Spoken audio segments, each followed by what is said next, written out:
Bonjour Aurélien Acquier. Bonjour. Vous êtes professeur à ESCP Europe, professeur en stratégie, organisation et société. Et on va parler ensemble de l'essor des plateformes pair à pair comme bien sûr Uber, Airbnb, Blablacar, etc. Toutes ces plateformes qui sont venues en quelques années déstabiliser des marchés établis.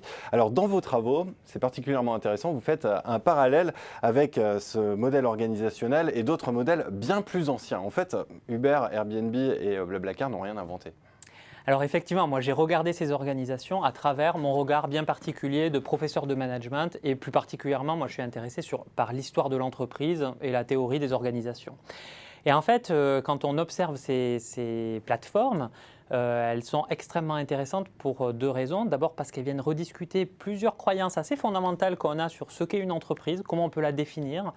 Et puis le deuxième point, c'est quand on essaye de comprendre comment elles sont organisées, eh ben, on s'aperçoit qu'en fait, elles sont certes, les plateformes de type Uber, Airbnb sont très jeunes si on regarde leur date de création, mais elles réinventent des modèles organisationnels qui sont extrêmement anciens et qui datent d'avant l'apparition de la manufacture en fait. Alors déjà, quelle différence avec l'entreprise qui a émergé au début du XXe siècle, l'entreprise qu'on va appeler managériale?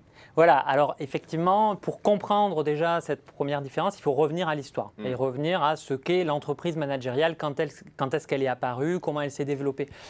Et en fait, ce que nous disent les historiens de l'entreprise, c'est que l'entreprise managériale se crée dans sa complexité telle qu'on la connaît aujourd'hui, avec des directions techniques, des directions du personnel, des directions commerciales, des directions administratives. Elles apparaissent au moment des chemins de fer, qui sont des organisations très complexes, et elles vont se généraliser avec la deuxième révolution industrielle. Donc c'est fin 19e, début 20e. Exactement. Et en fait, ces organisations-là, elles donnent du fil à retordre aux économistes notamment, qui ont beaucoup de mal à penser comment on peut théoriser l'entreprise. Et la réponse des économistes et des historiens de l'entreprise, ça a quasiment toujours été de dire l'entreprise, c'est une alternative au marché. Fondamentalement, l'entreprise, c'est une manière d'organiser de l'activité qui est par nature différente du marché. C'est ce qu'on voit par exemple dans les travaux d'Alfred Chandler, qui est un historien de la grande entreprise, qui parle de la main visible des managers qui se serait substituée à la main invisible des marchés.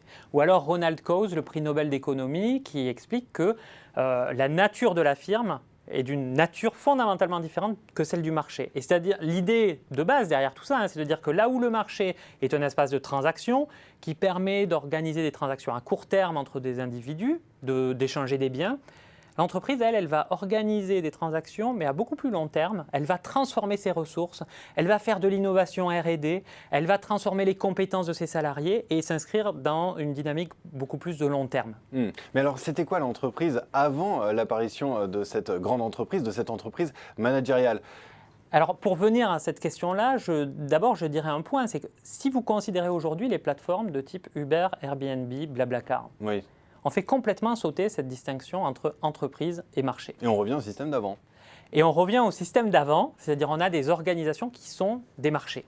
On a des organisations marchés. Et effectivement, moi ce que je développe, c'est que si on regarde la manière dont le travail est organisé, on ressuscite quelque part une forme d'organisation d'avant la grande entreprise, qu'on croyait avoir été balayée par la grande entreprise, qui est ce que les historiens de l'entreprise appellent le domestic system ou le putting out system. Dans ce modèle-là, en fait, qui remonte en gros au XVIe siècle en Europe, on avait des donneurs d'ordre qui étaient des commerçants, qui allaient donner des activités à des agriculteurs, souvent des activités textiles, que les agriculteurs allaient mener en plus de leur activité première, qui était une activité agricole, pour produire suivant la demande qui avait été faite par ce commerçant, et ils produisaient aussi avec leur propre outil de production. Oui.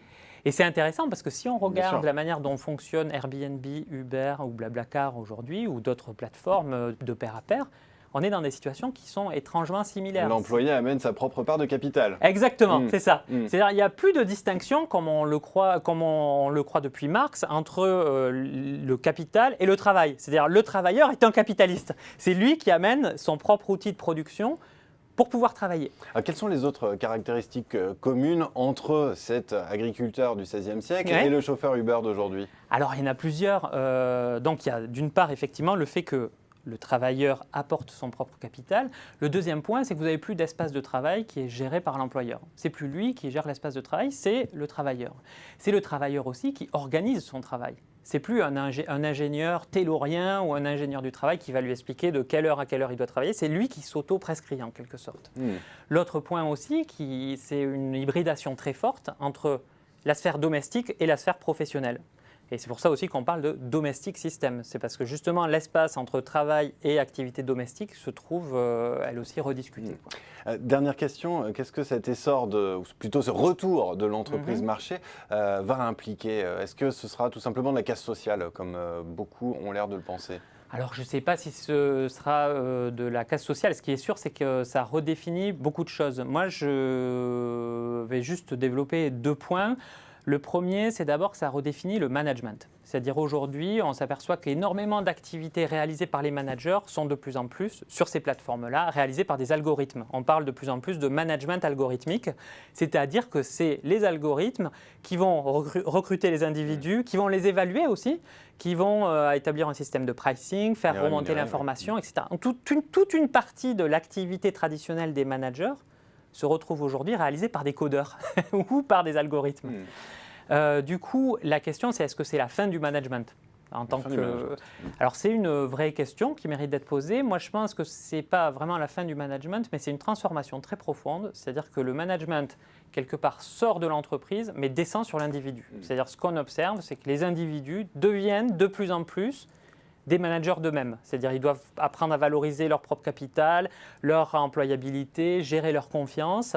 Et du coup, les individus intériorisent une éthique managériale dans leur propre fonctionnement pour tirer profit de ce capitalisme de plateforme. Donc fin du management, on va vers l'auto-management, ça c'est la première implication. Et il y en a une deuxième. Il y en a une deuxième qui est sur les inégalités. Vous parlez de casse sociale, moi je reviendrai sur la question des inégalités.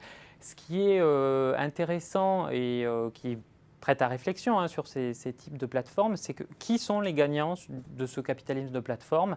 Les individus qui ont un patrimoine qui a de la valeur. Oui. C'est-à-dire que si on regarde par exemple les statistiques qui ont été établies sur la location Airbnb à Paris, on voit qu'on a des locations qui rapportent 2 fois plus à 4 fois plus en passant par Airbnb par rapport à la location classique. Et cet effet-là, en fait, il est démultiplié suivant l'attractivité du quartier. C'est-à-dire plus vous avez un bien immobilier qui est recherché par les touristes, plus vous avez intérêt à passer par Airbnb. C'est une nouvelle opportunité de valoriser son capital personnel, en fait. Exactement, mais ça veut dire aussi que plus vous avez un capital qui a de la valeur, plus vous allez tirer profit du capitalisme de plateforme. Et donc, on a des machines à travers ces plateformes à reproduire et à accroître les inégalités entre individus.